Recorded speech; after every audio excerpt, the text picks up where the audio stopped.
todos mis logros a un lado están y las coronas no se ven más aquí. En tu presencia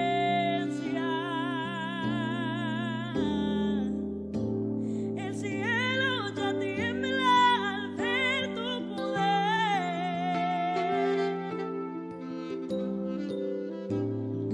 Reyes y reinos se asombran de ti. El cielo ya tiembla al ver tu poder.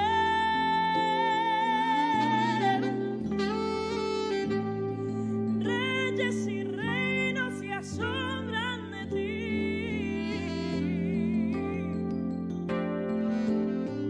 El cielo ya tiembla al ver tu poder.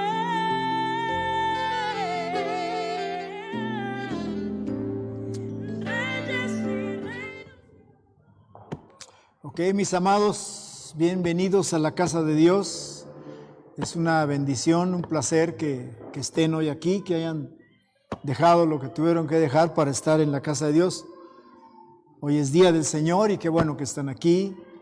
Pedimos por los que no están, los que no pudieron estar, oramos por ellos para que Dios supla sus necesidades y puedan pronto estar con nosotros. Les damos también la más cordial bienvenida a los hermanos que nos siguen por la red, les bendecimos también, nos da mucho gusto que nos sigan.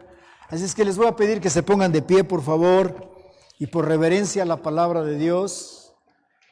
Vamos a leer solo Lucas capítulo 5, verso 17.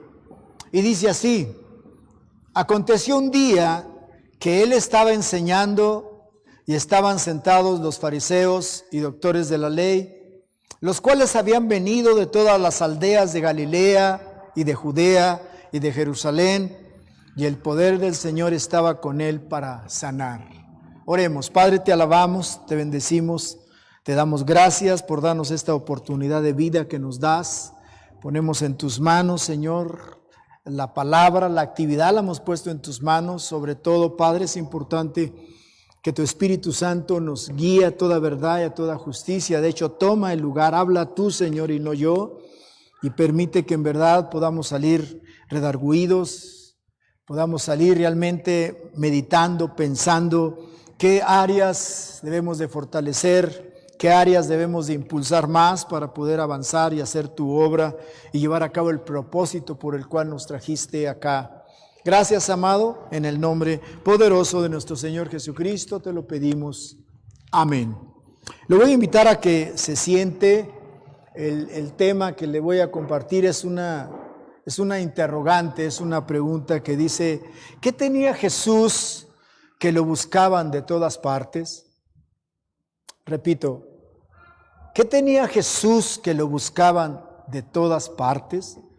Bueno, una de las cosas que podemos ver es que cuando Jesús inicia su ministerio, es un tiempo donde en la gente, por el contexto que se está viviendo, hay mucha expectación en cuanto a si Él es el Mesías o no. Recuerden que Juan, en su nacimiento, Juan era 6 meses mayor que Jesús, y cuando Juan Bautista prácticamente nace en el entorno de Juan Bautista, pues también se dan, en el inicio de su ministerio, se dan muchas manifestaciones sobrenaturales. De hecho, desde que nace, acuérdense que Zacarías, su padre, cuando recibe la visión ministrando en el lugar santísimo, queda mudo y muchas cosas se decían. Entonces también se creía que Juan Bautista era el Mesías. Y no solo ellos, hablamos normalmente lógicamente de Jesús, de Juan Bautista, pero hay un pasaje ahí en el capítulo 5 también del libro de los Hechos, donde Lucas narra un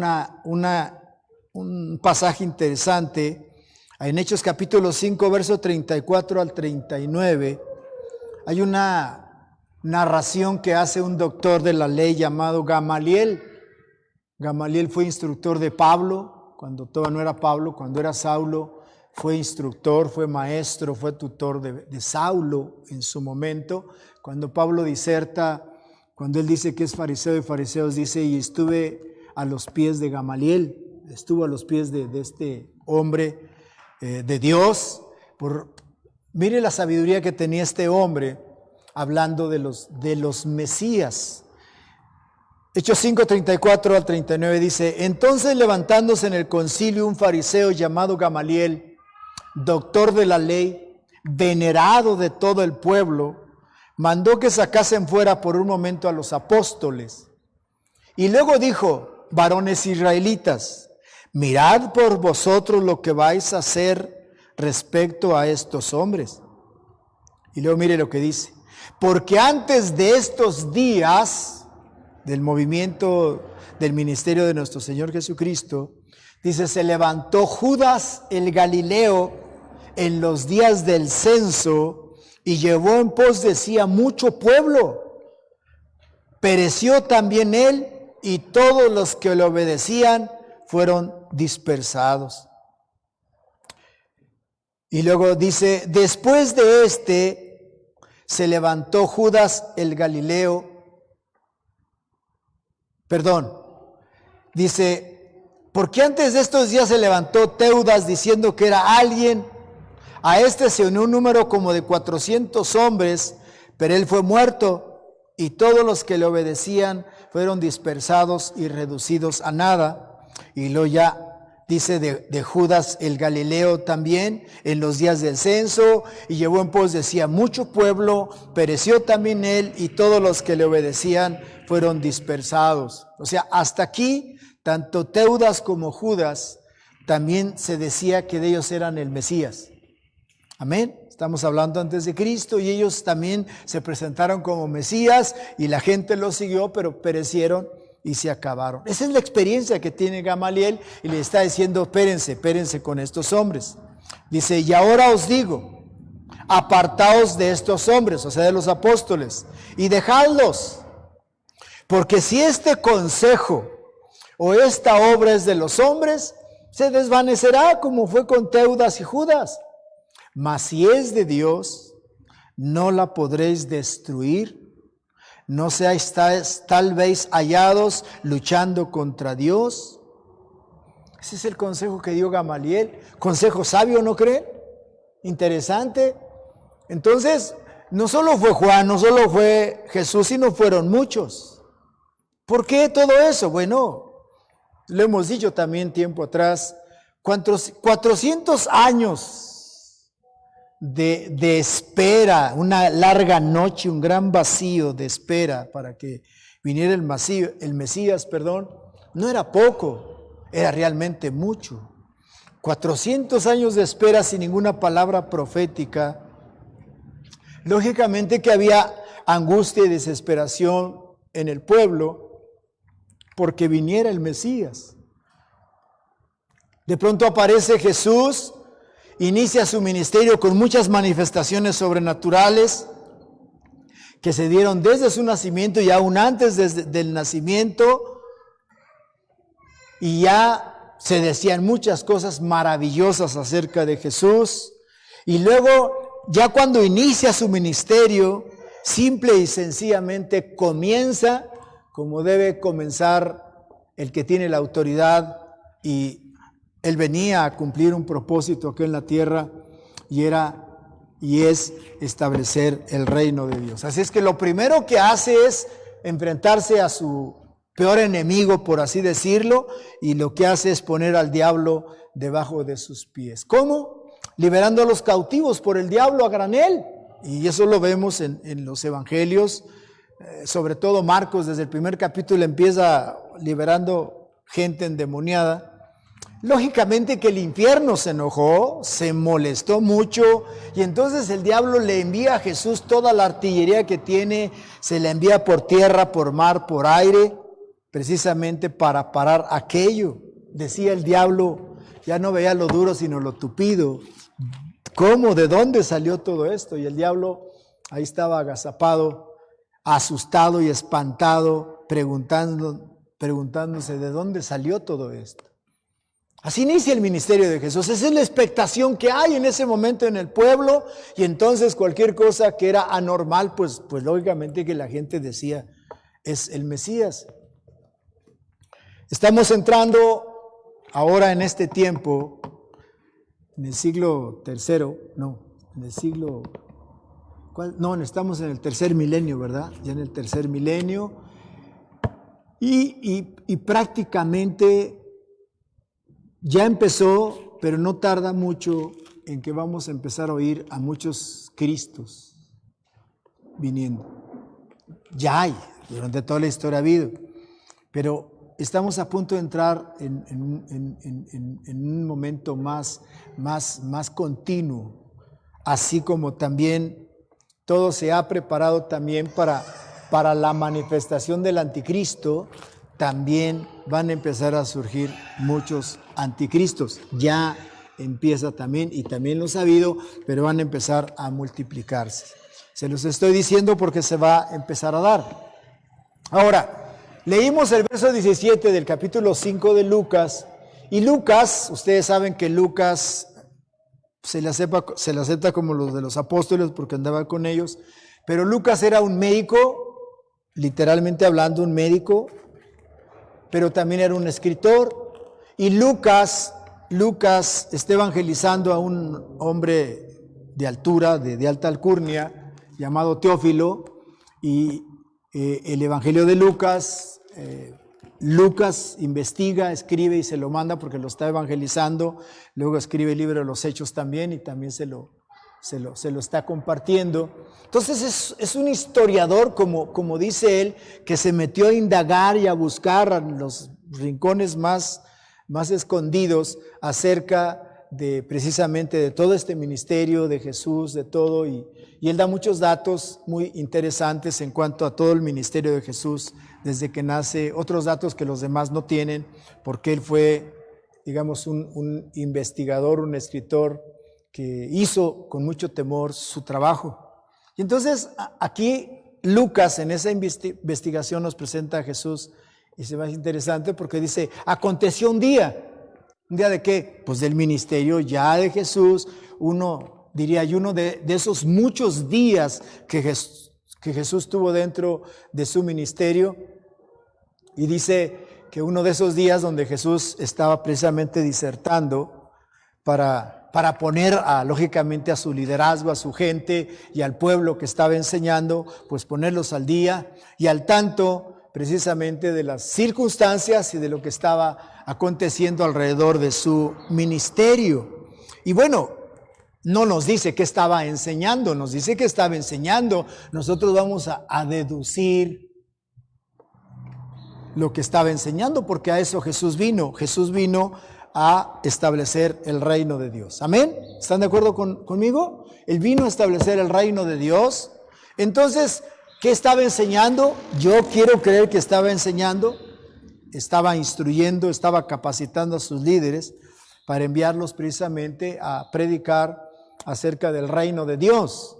Eso es algo muy interesante también que nuestro Señor Jesucristo nos legó en su ministerio. Que estaba enseñando, pues lógicamente que acerca del reino de Dios. Y bueno, humanamente o físicamente, ¿qué es el reino de Dios? Si lo vemos en el ámbito terrenal, humano, diríamos entonces que el reino o un reino es simple y sencillamente, es un reino, es un territorio donde gobierna un rey. Amén. Un reino es un territorio donde gobierna un rey. Y como entendemos que Dios es el creador de todas las cosas, entonces su reino se extiende a todo el mundo. ¿Están de acuerdo? Esto manifiesta que el reino de Dios está donde quiera que Dios reina, o sea, en todos lados. Y dado que Él reina en todas las partes, entonces el reino de Dios está en todo lugar, en todas partes y en todo ámbito. Me acuerdo que una ocasión orábamos por una persona que estaba poseída, estaba fuera de México, y orando le decíamos al Señor que si era posible que esa persona fuera liberada a larga distancia. Y el Señor nos respondió y dijo: donde está mi espíritu, donde hay aire está mi espíritu. Como diciéndome, sí se puede hacer. Porque donde hay aire está mi espíritu, está mi reino. Y sí se puede. Menciono por lo que estoy diciendo en cuanto a la extensión del reino de Dios. En el ámbito espiritual, hablando del reino de Dios, por ejemplo, Pablo dice allá en Romanos capítulo 14, verso 17, porque el reino de Dios no es comida ni bebida, sino justicia, paz y gozo en el Espíritu Santo. Si aplicamos someramente estas cuestiones de lo que es el reino de Dios, nomás para ubicar cuál es el propósito de establecer el reino de Dios, si hablamos de justicia, todo el mundo sabe que hablar de justicia es hablar de darle a cada quien lo que le toca o le corresponde, ¿sí o no? Esa es la justicia. Lógicamente que si a todo mundo se le da lo que le toca, de una de otra manera eso trae paz. ¿Verdad que sí? Trae paz, te da tranquilidad. Bueno, hay justicia, qué bueno, gloria a Dios. Pero no solo te da paz el que haya justicia, sino que también te da gozo, te da alegría. Entonces, realmente, si hablamos del reino de los cielos, del reino de Dios, estamos hablando entonces de un ambiente de alegría, de gozo, de satisfacción, de placer, de bendición, de avance, de prosperidad en todos los ámbitos. Ahora, cuando hablamos del reino de Dios, no necesariamente tienes que ser rico.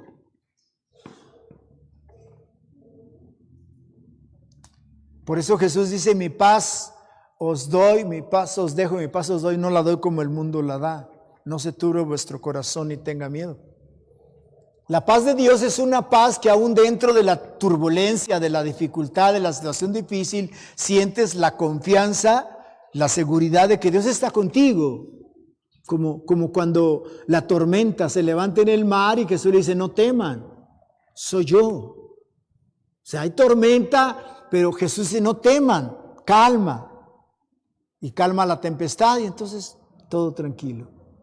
Entonces, tener paz no significa que estés en paz literalmente. ¿Sí están conmigo? La paz que Dios es una paz interna que controla el exterior. Y entonces, aún en medio de la dificultad, pues estás tranquilo, ¿no? Siempre me he imaginado que cuando a Daniel lo echan en medio de los fosos de los leones hambrientos de días, él se paseaba tranquilo. Como él dice: mi Dios les tapó el hocico a los leones. Y siempre he querido que en la noche los puso de almohada y se acostó con ellos, y un león en los pies para calentarse y el otro de lado, y ahí estuvo bien a gusto. Dentro de esa situación él tuvo paz. O sea, esa es la paz de Dios. Entonces es muy importante precisamente que entonces tan importante es que nosotros no solo aprendamos, sino que realmente podamos aplicar en nuestro diario vivir lo que es el reino de Dios. Digamos también que eso tiene que ver como con el ámbito, si usted quiere, natural, donde podemos vivir nuestras situaciones, nuestros problemas diario, pero dentro de esa justicia, dentro de esa paz y dentro de ese gozo. Porque también dice Pablo, en 1 Corintios capítulo 4, verso 20, dice Pablo: porque el reino de Dios no consiste en palabras, sino en poder.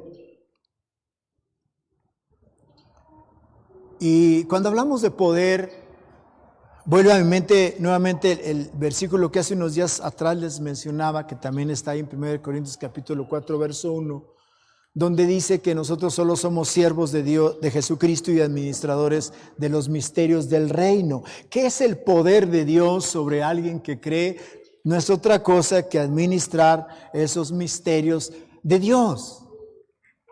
Entonces, el reino de Dios, como dice Pablo también aquí, no es solo palabras, no es palabrerío, es poder, es demostración de las cosas. Amén. Eso se sale de lo natural, eso se sale de lo común, eso se sale de lo religioso, porque nos lleva a una dimensión más allá donde realmente ya no hay palabras para poder justificar, si usted quiere, o poder decir qué sucede en esta situación o no. Simple y sencillamente Dios hace las cosas y listo. Dios les está enseñando de eso a sus líderes, a su gente, a los que lo están siguiendo. Pero lógicamente que se le está hablando y está hablando de un comienzo, de un inicio, donde Él está estableciendo el reino de Dios, pues lógicamente creo yo que también les está enseñando cómo entrar en el reino de Dios. Y bueno, si vamos a hablar de cómo entrar al reino de Dios,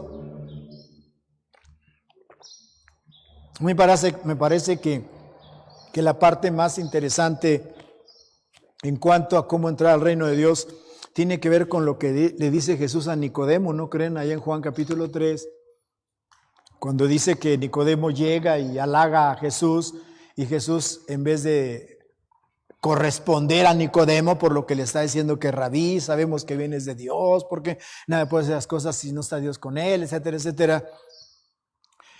Jesús le dice a Nicodemo que si no nace de nuevo no va a entrar al reino de Dios. Y entonces Nicodemo, ¿cómo puede uno, viejos, nacer, meterse al vientre otra vez su madre y volver a nacer? ¿Cómo? Dice Jesús, no, Nicodemo, estás equivocado. El reino de los cielos se mueve de otra forma. Respondiendo Jesús le dijo, de cierto te digo que el que no naciere de nuevo no puede ver el reino de Dios. Y aquí solo quiero decir algo. Cuando Jesús habla del reino, no habla de la iglesia. Jesús no le está diciendo cómo vas a entrar a la iglesia. Le dice cómo entrar al reino de Dios. No a la iglesia, entiendan eso. Entiendan eso, por favor. Voy a decir algo que me parece interesante. En la escala de valores, en nuestro diario vivir como hijos de Dios, por lo que dice la palabra de Dios, y espero que estén de acuerdo conmigo y a ver si no hago polémica, pero mi convicción es, por lo que he aprendido a través de la palabra, que en la escala de valores siempre debe ser Dios primero. Dios. Después de Dios, fíjese lo que le voy a decir. Primero Dios. En este caso, Dios también representa el reino de los cielos. El reino de Dios. Lo representa Él, Dios. Pero luego, fíjese lo que le voy a decir. Luego no es la iglesia, es la familia. Y luego la iglesia. Y todo lo que le quiera añadir. Esa es mi convicción. Por eso tengo que aprender a diferenciar entre reino y iglesia. No es lo mismo iglesia que reino. Jesús le dijo a Nicodemo cómo debes entrar al reino de Dios, no cómo ir a la iglesia. Ojo, eso es algo muy importante que no debemos de perder de vista. Y entonces, dentro de la disertación de que Nicodemo no entiende algunas cosas, pues Jesús le dice, cuando Él le dice que cómo entrar al reino de los cielos tiene que ser naciendo de nuevo, Nicodemo le dice, ¿cómo puede un hombre nacer siendo viejo? ¿Puede acaso entrar por segunda vez en el vientre de su madre y nacer? Él está hablando literalmente. Jesús está hablando espiritualmente. Respondiendo Jesús le dice, de cierto te digo, que el que no naciere de agua y del Espíritu no puede entrar en el reino de Dios. Y aquí hay otra mala interpretación. Muchos creemos que simple y sencillamente porque un día nos bautizamos y aceptamos a Cristo en el corazón, ya estamos dentro del reino de Dios, como dice aquí.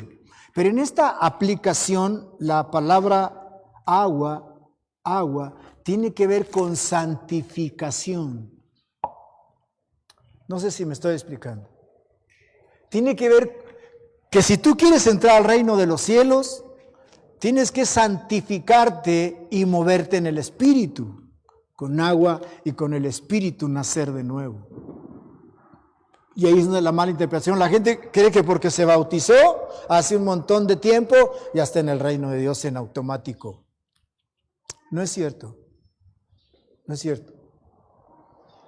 Otra vez les contaba de un pastor que ya está con el Señor. Fue autoridad de la iglesia apostólica.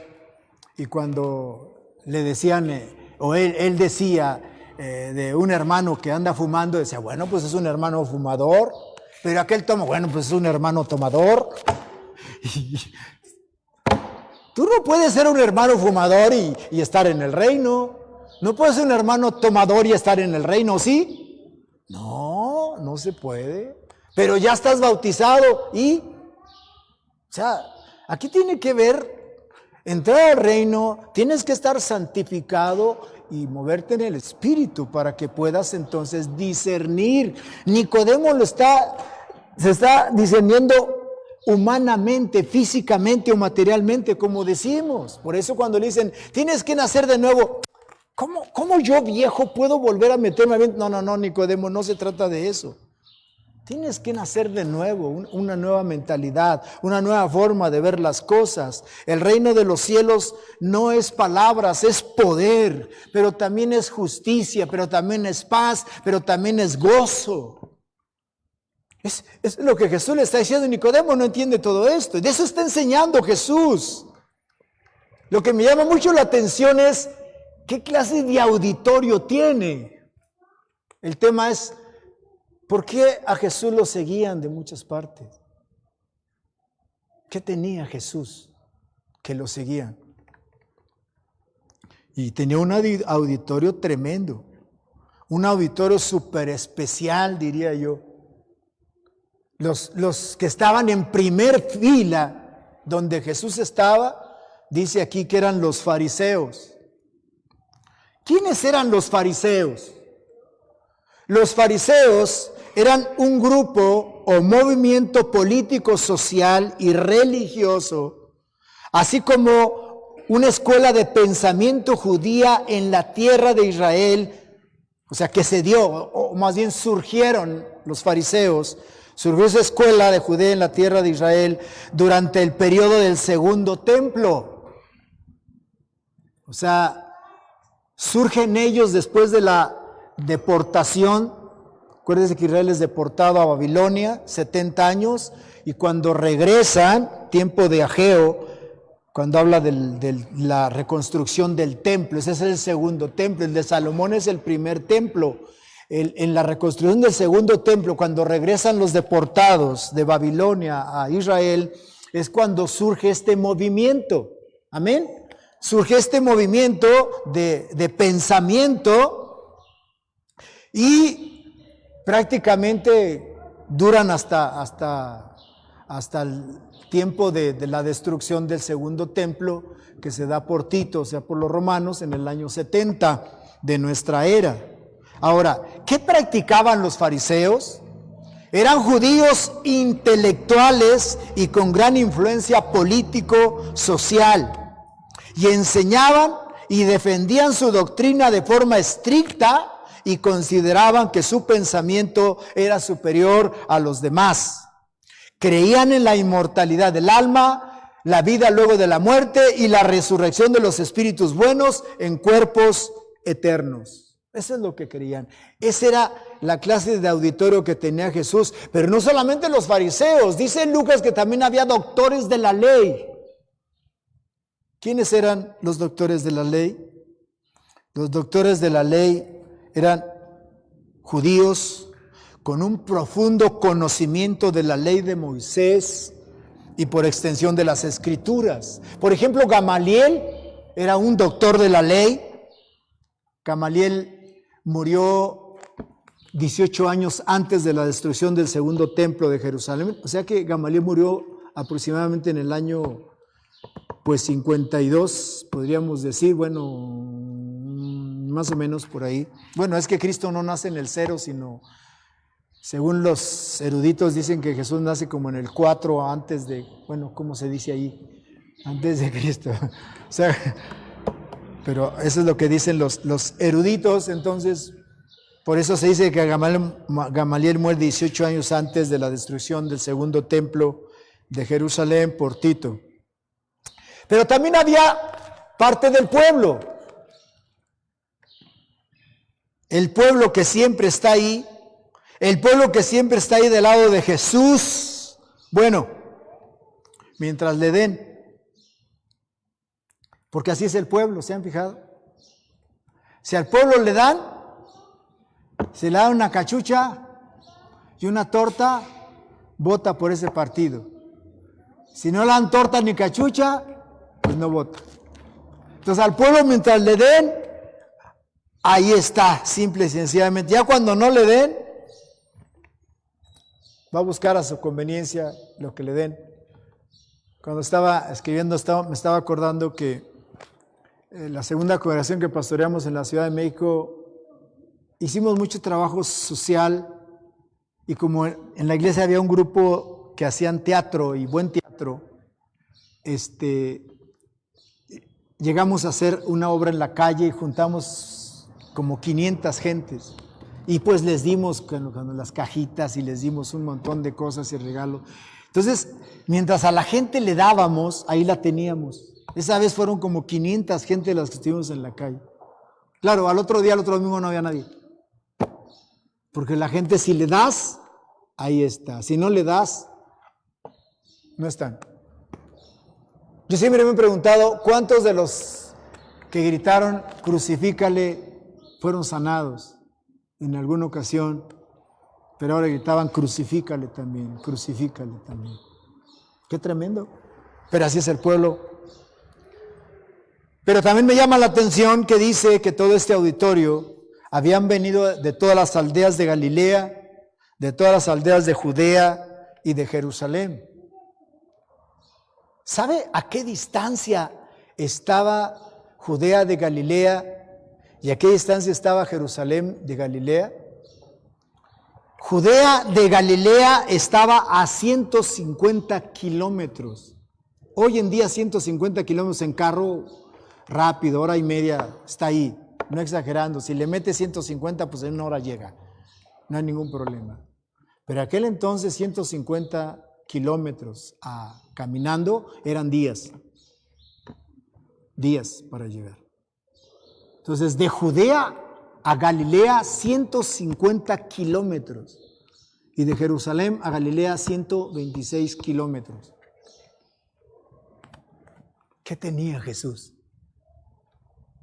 Que movía las masas, que movía las multitudes para que fueran donde Él estuviera. Y dice Lucas, después de que habla de ese día, de lo que enseñaba, habla del auditorio, dice Lucas, y el poder del Señor estaba con Él para sanar. Qué interesante. Eso quiere decir que no solo era lo que enseñaba, sino lo que practicaba, lo que llevaba a cabo. Y eso movía a las masas de donde fuera para acudir a donde estaba Jesús. Algo que es bueno admirar, y eso me llamó mucho la atención cuando estuvimos en Israel, es como Jesús era amante de la naturaleza y cuidaba mucho la ecología. Cuando Jesús, las multitudes empiezan a seguirlo, Él no entraba a las ciudades, se iba a los desiertos. ¿Sí me entiende? Cuidaba la ecología. A mí eso fue una parte de las que me sorprendieron mucho cuando estuvimos en el Monte de las Bienaventuranzas, donde alimentó a los 5,000. Porque yo me preguntaba siempre, ¿cómo le hacía Jesús para que la gente lo escuchara? 5,000 gentes es muchísima gente. Y dice 5,000 sin contar las mujeres y los niños. Entonces los que saben de estas cuestiones le calculan que había como cerca de 12,000 a 15,000 gente. Y ese es un mar de gente. Una vez estuvimos varias veces en el auditorio, en el centro de convenciones de Acapulco, en las convenciones. donde había cerca de 12,000 gentes, mar de gente. Y en alguna ocasión se fue la luz y había un predicador gritón que gritaba y sí se alcanzaba a oír, pero ese era un lugar cerrado donde como quiera ayudaba.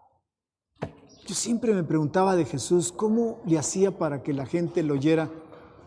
Y me maravillé mucho y me sorprendí mucho cuando estuvimos en ese lugar y en ese lugar hay eco, de esos lugares acústicos. Dije, wow. O sea, muy interesante. Jesús conocía ese lugar y ahí llevaba a la gente, ahí les predicaba y como si tuviera micrófono, ¿sí me entiende? Hablaba y la gente lo escuchaba.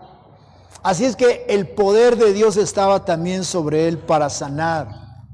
Pero ¿qué es el poder de Dios sobre él? Cuando hablamos del poder de Dios, estamos hablando de un poder inimaginable. ¿Qué quiere decir inimaginable? Que nuestra mente finita no alcanza a entender ni a comprender la dimensión o clase de poder que tiene Dios.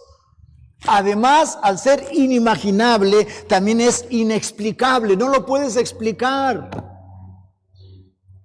Y aquí ya vemos hermanos de la vieja guardia, que no me dejarán mentir, antes en la iglesia nos habían enseñado, ojalá ustedes lo hagan, pero nos enseñaron que si tú no hablabas en lenguas, no te ibas al cielo. Si no recibías el don del Espíritu Santo hablando en otras lenguas. Entonces nosotros desde que entrábamos a la iglesia o nos bautizábamos y nos enseñaban eso, pues la idea era hablar en otras lenguas y le buscabas aquí. Y entonces había actividades de todos lados, por todos lados, campañas de Pentecostés, veladas de Pentecostés. Todo era de Pentecostés porque todo el mundo tenía que hablar en otras lenguas. Ya andabas como loco aquí y allá y que veladas y que haciéndole y todo porque todos queríamos hablar en lenguas, si no, no te ibas al cielo. Y así, mi esposa lo recibió como a los 3 meses que llegó a la iglesia, o llegamos, sin saber y sin nada y sin pedirlo. Yo lo recibí hasta los 3 años y pidiéndolo como loco. Hasta los 3 años y en una velada, 24 de junio de 1977. No, perdón, en el 80. Fíjense. Pero lo que quiero decir es esto. Cuando tú recibías el Espíritu Santo y dabas testimonio, todos concordábamos en lo mismo. ¿Qué sentiste? Pues bien bonito. ¿Qué? Pues algo así como que llegó y sentí que, pues no sé cómo explicarlo. Todos terminamos diciendo eso. No sé cómo explicarlo. Pero bien bonito. Y es cierto, el poder de Dios es algo inexplicable. No lo puedes explicar. Yo me acuerdo cuando hubo manifestaciones del Espíritu Santo donde los hermanos se agarraban a reír y a reír y a reír. Yo la primera vez que dije, ¿esto le estarán haciendo cosquillas o el Espíritu Santo les está contando chistes? Yo así decía dentro del humano porque no había tenido la experiencia. Cuando la tuve, pues ya fue otra cosa. O sea, simplemente no oyes nada ni chistes, nomás te ríes y te ríes y te ríes y te ríes. Y puedes durar 2 horas riéndote y no te cansas y no pasa nada. Nomás te estás riendo. ¿De qué? Pues nomás te estás riendo. ¡Qué tremendo! Pero cuando tú humanamente te ríes mucho, ¿a poco no te duele la cabeza? Duele la cabeza, hay un momento en que te duele la cabeza.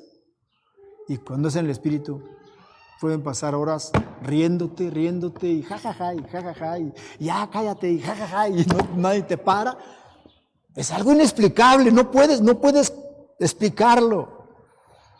Pero no solo eso, sino que el poder de Dios es capaz para transformar lo que sea, para redimir, para santificar, para justificar a toda persona que ha sido escogida por ser hijo y por ende andar en buenas obras. También el poder de Dios es la capacidad operativa del poder de Dios dado mediante el Espíritu Santo que excede a toda medida y cualquier comprensión humana. O sea, las cosas de Dios solo se dan. ¿Cómo? Nosotros hemos sido testigos de muchos milagros sin estar orando por la gente y la gente sanando. Y después solo dan testimonio, pues estaba ahí cuando se dijo esto o se liberó la palabra, yo fui sanado, se me quitó este tumor, quité los lentes y vi, etcétera, etcétera. Así, ¿cómo fue? Solo se movió el Espíritu Santo y la gente sanó, punto. Qué interesante, pero así es el poder de Dios. Ahora, ¿qué significa el poder de Dios bíblicamente? Bueno, en el griego viene de una palabra griega que es dunamis, donde viene la palabra dinamita, y denota el poder, o sea, la fuerza, la capacidad para llevar a cabo cualquier cosa. Es el poder en acción, poder para obrar en sentido absoluto. También se traduce como potencia o potencia de señales. Ese es el poder de Dios, lo que les decía ahorita. Yo me he gozado mucho cuando llegamos a tener este tipo de experiencias, que es lo que ahora nos está moviendo el tapete para poder que sea restaurado todo eso y podamos entrar en este tiempo, en esa dimensión. La pregunta es si estamos listos para poder pastorear esa dimensión. Yo ahora le digo a Dios que sí. Independientemente de que si usted está listo o no está listo, yo le digo a Dios que estoy listo. En ese tiempo, cuando les decía de esas obras en la calle y hacíamos marchas en la calle, cada domingo casi hacíamos marchas, evangelizando toda la colonia. Me acuerdo que yo le decía a Dios, ¿a ti qué te cuesta, Dios? En mi oración, danos un lugar para 1000 gentes y danos las 1000 gentes. Y un día Dios me dijo, tengo el lugar y tengo la gente, ¿estás listo? Y le dije, no estoy listo. Por eso hoy le digo que sí estoy listo. Porque algo que Dios me ha pedido es que no vea con los ojos carnales. Y estoy luchando por no ver con los ojos carnales. Y ver solamente lo que Dios quiere hacer, quiere aterrizar, pero para eso tiene que haber esa punta de lanza que diga, le entramos. Hace rato que veía al pastor Moisés tratando de impulsarnos a comprender esa dimensión de ese mensaje. Lo digo porque les he dicho a ustedes, yo también hay ocasiones en que le he dicho a Dios, quisiera amarte como tú me amas, pero no le llego. No le llego, o sea, porque lo primero que me llega es su muerte y todo lo que ha hecho por mí, y no, pues yo qué he hecho. Dice Pablo, uno puede a lo mejor en algún momento morir por el hijo, por la esposa, a lo mejor por la familia, a lo mejor por un ideal. Se cree cuando Pablo habla del amor en 1 Corintios capítulo 13, 12, 13 y 14, se cree que tenía poco tiempo que alguien se había prendido fuego por un ideal. Porque Pablo dice, aunque sea quemado, si no tengo amor, de nada me sirve. Entonces, la verdad es que no se puede comparar lo que hizo Cristo en su amor por nosotros, porque Él murió por los peores pecadores. Nosotros no morimos por un pecador. ¿O sí? ¿Usted moriría por el que le cae bien gordo? ¿El que le roba todos los días? No, o sea, no. Jesús lo hizo. Y es ahí donde uno no puede simple y sencillamente amar en esa dimensión en la que Él nos amó. Pero al final de cuentas, la pregunta es, ¿qué había en Jesús que la gente lo seguía? Y Lucas dice, había poder sobre Él para sanar. La otra pregunta es, ¿qué quiere decir esto? Que estaba con Él. ¿Y para qué estaba con Él? Y lógicamente que todo lo que Jesús hace en su ministerio tenía un propósito. Jesús es muy claro en el Evangelio de Juan cuando dice, yo no hablo de mí mismo, yo no hago las cosas por ocurrencia. Todo esto que hablo, mi Padre me ha dicho que lo diga. Todo esto que yo hago es porque lo he visto de mi Padre. Por eso lo hago. Y entonces, ¿para qué estaba? Para llevar a cabo un propósito. Mire lo que dice Juan, primera de Juan, capítulo 3, verso 8. El que practique el pecado es del diablo, porque el diablo peca desde el principio. Para esto apareció el Hijo de Dios, para deshacer las obras del diablo. Entonces, ¿para qué estaba el poder de Dios en Jesús? Para liberar a los cautivos del diablo, del todo pecado, del mismo diablo, dejarlos libres para que entonces pudieran tener la capacidad y la fuerza para entrar al reino de Dios. Amén. O sea, había un propósito. Todo lo que Jesús hizo y enseñó lo hizo con un propósito. Por eso Lucas también, el verso 1 de Hechos 1:1, dice lo que Jesús hizo y enseñó. Qué interesante, lo que hizo y enseñó. Primero lo demostrativo, luego la enseñanza. Nosotros casi siempre enseñamos y enseñamos y enseñamos y enseñamos y rara vez hacemos demostrativo. Deberíamos al revés, deberíamos aplicarlo como Jesús. El poder de Jesús estaba en él para deshacer todo pecado y toda desobediencia del hombre hacia Dios. Para eso estaba el poder en Jesús, para liberar a los cautivos. Ahora, ¿qué es sanidad? Y sanidad, lógicamente, es estar sano, es en lo que cada persona entiende por sentir bienestar, que no es otra cosa que estar bien, estar o ser feliz, capaz de vivir de forma autónoma y de contar con tu cuerpo para todo lo que ocurre tu día a día. O sea, estar sano es estar sano en una forma integral. Amén. Digo, ahorita vamos a ver que hay gente que puede estar sana, que no le duele nada, pero es infeliz. Porque no tiene para la renta. Amén. O sea, aparentemente está sano, pero no es una sanidad de Dios, porque la sanidad de Dios es integral. Amén. Es una sanidad humana. No corresponde a la dimensión de sanidad que Dios te ofrece. ¿Qué significa ser una persona sana? Lo saludable es que hace referencia a lo que sirve para conservar o restablecer la salud. Estamos hablando de algo saludable. La salud implica el completo bienestar físico, mental, social. Esto quiere decir que un individuo puede no estar enfermo y sin embargo no gozar de buena salud.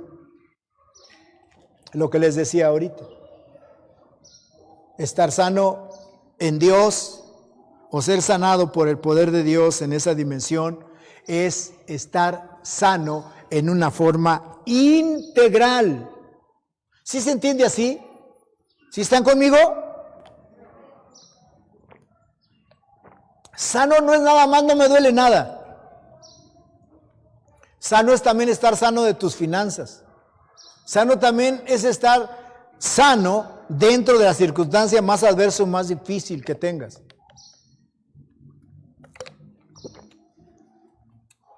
Por ejemplo, en guerra espiritual, cuando se habla de deudas,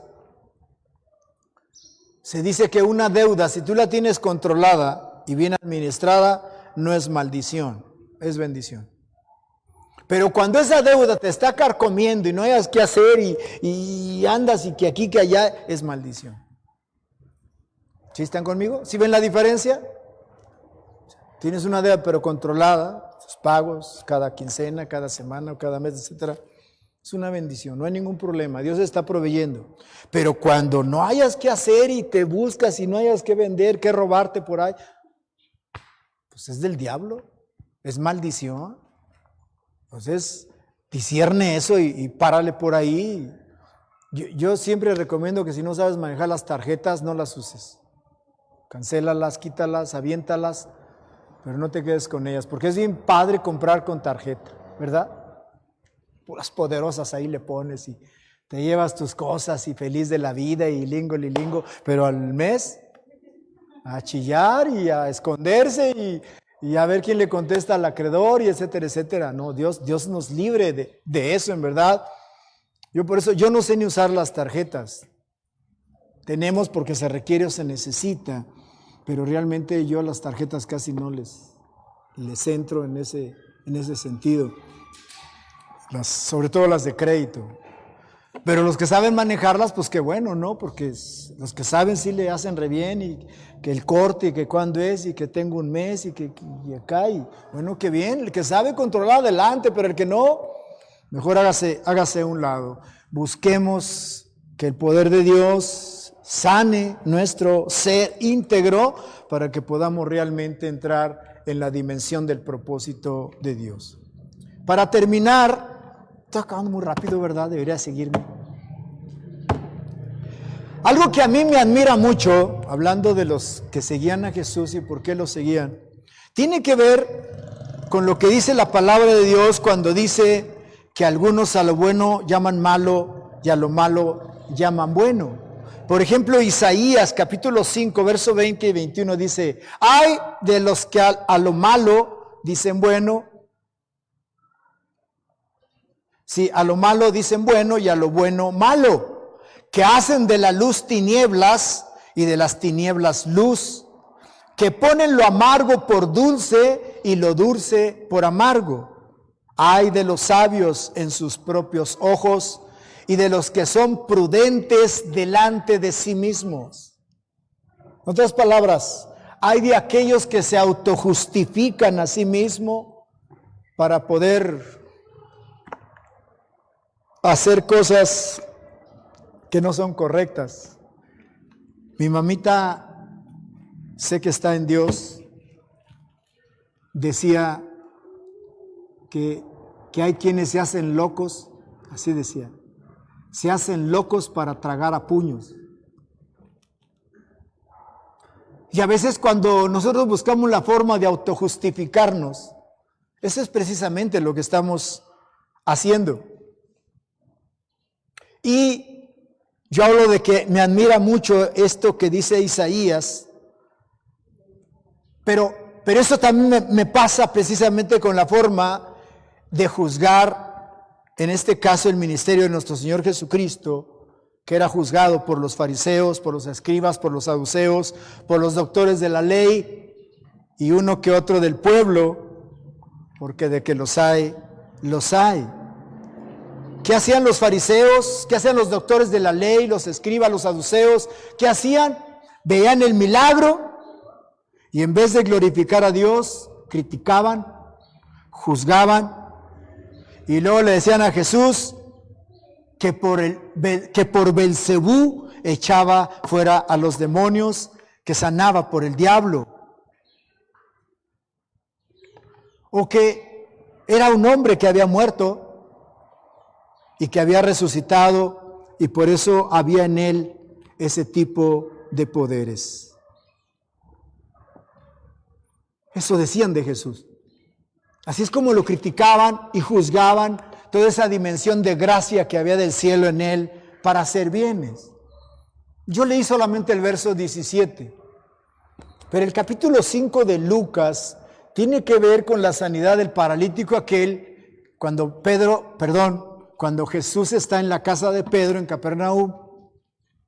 Y ustedes saben la historia que los 4 llevan al paralítico, se dicen que era su amigo, se dice que este fue rico, según los historiadores que era rico, se acabó su riqueza y los 4 amigos le dijeron, pues es la última, nos la jugamos contigo.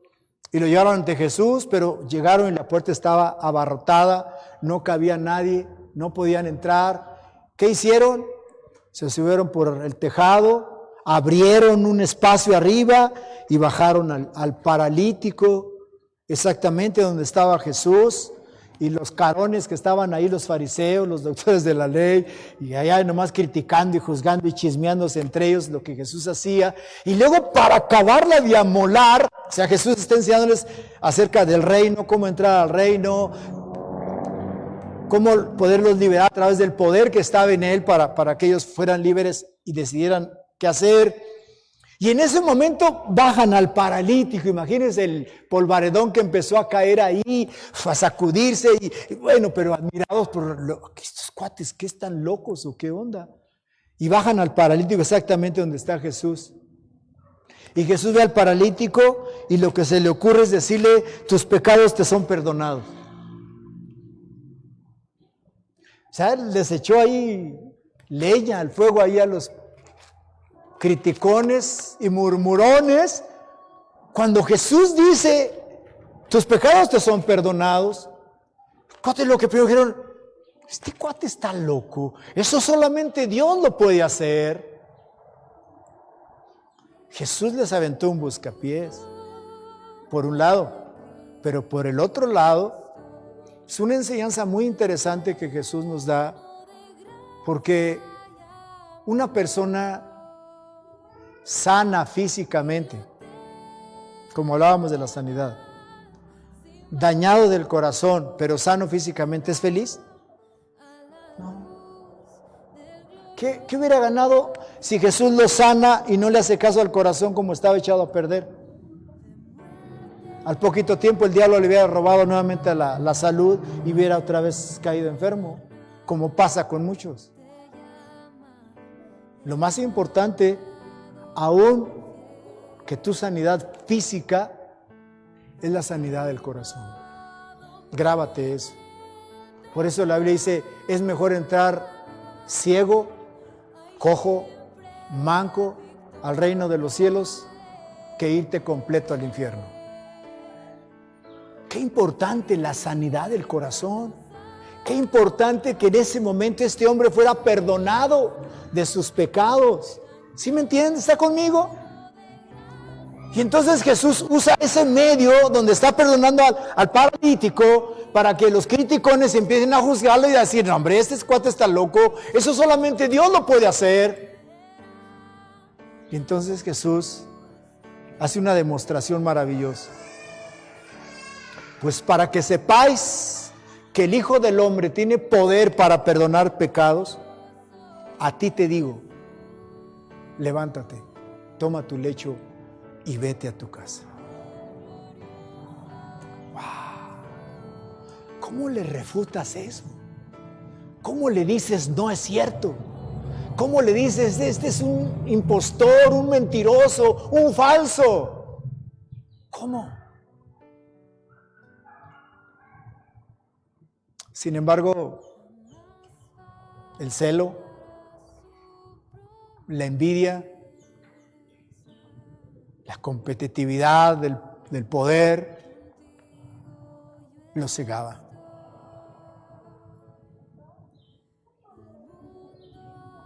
Por eso Caifás profetizó que era mejor que muriera un solo hombre y no toda la ciudad tomada por los romanos. Y así dice el escritor sagrado: estaba profetizando que muriera Jesús crucificado para que según ellos salvar la ciudad. Entre comillas, ¿no? Porque 40 años después fue destruida y fue devastada la misma ciudad, porque Jerusalén nunca entendió el día de su visitación. A veces queremos salvaguardar lo que a nosotros nos conviene. Por ejemplo, el paralítico. Si Jesús le hubiera preguntado: oye, ¿qué quieres? ¿Que te perdone o que te sane? Hubiera dicho: sáname. ¿No es cierto? Porque ¿quién está enfermo del corazón? ¿Verdad que ustedes todos están sanos del corazón? ¡Amén! ¡Gloria a Dios! ¿Cuál problema? Sin embargo, si Dios nos mostrara a través del Espíritu Santo nuestro corazón de cada uno de nosotros, ¿qué no encontraría en él? ¿Cómo ven? ¿Qué había en Jesús que la gente le seguía? que tenía Jesús, que lo buscaban de todas partes. Amados, estamos en un tiempo muy interesante, donde se contextualizan muchas cosas que ya están apuntando todas para el fin, las cuestiones escatológicas. Sin embargo, Pedro sigue diciendo que la palabra profética más segura es la palabra de Dios. Es importante que escudriñemos las Escrituras. Dice Juan 5:39, porque en ellas os parece que encontraréis la vida eterna, y ellas son las que dan testimonio de Jesús. Yo quiero invitarlos a ustedes. A mí eso es lo que me inspira o me motiva. La gente era capaz de caminar 150 kilómetros para ir a buscar a Jesús al desierto o a donde estuviera, por lo que se movía en él. Eso implica entonces que si nosotros sabemos aplicar y movernos dentro del reino de Dios y empezamos a hablar menos, a demostrar más el reino de Dios, la gente va a venir a nosotros, donde quiera que estemos, sea el trabajo, sea la escuela, donde quiera que estemos, porque la gente así es, porque la gente va a buscar, porque la gente tiene hambre, tiene sed, lo reconozca o no lo reconozca. Desgraciadamente después viene el diablo y entran las cuestiones de celos, de envidias y es otra cuestión que se dio con Jesús. Pilato estaba seguro que el pueblo iba a decir suéltalo después de que lo golpeen, porque no tenía ningún problema, no había faltado a nada. Pero ¿qué fue lo que provocó que los fariseos y los doctores de la ley gritaran crucifícale? El celo que había, la competitividad. Ellos eran una autoridad. Jesús se había llevado a la gente se iba tras Jesús, dejó de seguirlos a ellos. Por eso dijeron crucifícale. ¿Qué les había hecho Jesús a ellos? Nada. Pero el celo, la envidia, la competitividad. Sin embargo, si lo hacemos en propósito para liberar a los cautivos, entonces Dios avalará lo que nosotros hagamos. Ponte de pie, hermano que nos sigues por la red, ponte de pie también, y quiero invitarte a hacerte una invitación a que en este momento cierres tus ojos, meditemos en un momento ¿qué es lo que Jesús hacía en su ministerio? Quiero que cierres tus ojos y medites. Una vez que estamos nosotros en el reino de Dios, santificados y movidos por el Espíritu Santo, entonces también en ti está ese poder, ya está esa gracia para sanar. Está ese poder y esa gracia para liberar a los cautivos por el diablo y romper esas cadenas, abrir esas prisiones para que esos corazones sean liberados. A eso hemos sido llamados, a eso hemos sido convocados, no a dar testimonio de la iglesia, sino a establecer el reino de Dios como único y suficiente Rey, a nuestro Señor Jesucristo, que pudo vencer la misma muerte y resucitó al tercer día para sentarse a la diestra del Padre y de ahí interceder por cada uno de nosotros para que establezcamos el reino de Dios.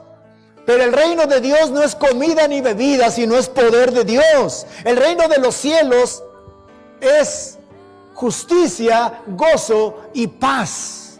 Aleluya. Entonces entramos en esa dimensión que es importante, es necesario que empecemos a establecer el reino de Dios en una forma, insisto, demostrativa. Y si no lo estamos haciendo, si no lo hemos logrado, aquí quiero hacerte una invitación a ti. ¿No crees entonces que es tiempo en el que empecemos a inquirir más profundamente en el corazón de nuestro Señor Jesucristo a través del Espíritu Santo para que nos revele y nos muestre lo que debemos de hacer. Cuando el padre de este joven endemoniado lo llevó a los discípulos y no pudieron, ellos le preguntaron, Jesús inquiriendo, ¿por qué nosotros no pudimos echarlo fuera, liberar a este joven? Y él molesto, pero les contestó y les dijo, es que este género no sale sino con ayuno y oración. ¿No crees, amado, que es un tiempo en el que debemos de inquirir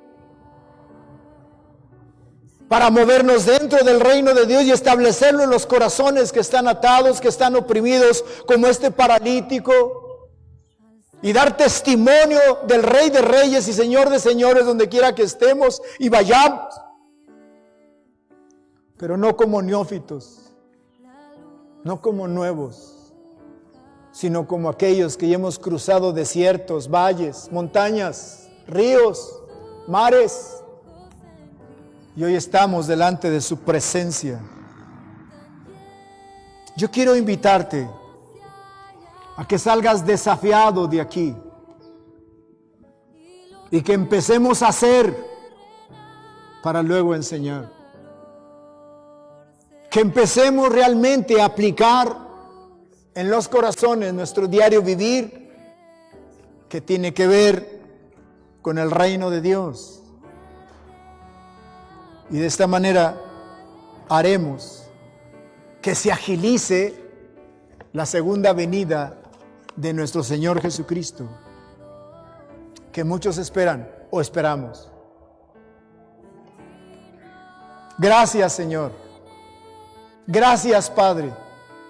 No nos dejes tranquilos. Sigue redarguyéndonos. Síguenos inquietando.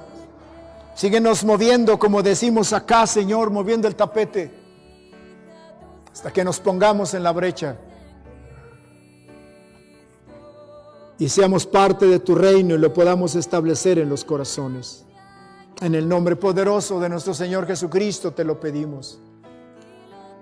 Amén. Dios bendiga a mis hermanos que nos siguen por la red. Dios les bendiga, Dios les pague. Pero es importante que reflexionen y mediten. Necesitamos hacer demostrativo lo que nosotros creemos del reino de los cielos. Bendiciones, les amamos. Amén.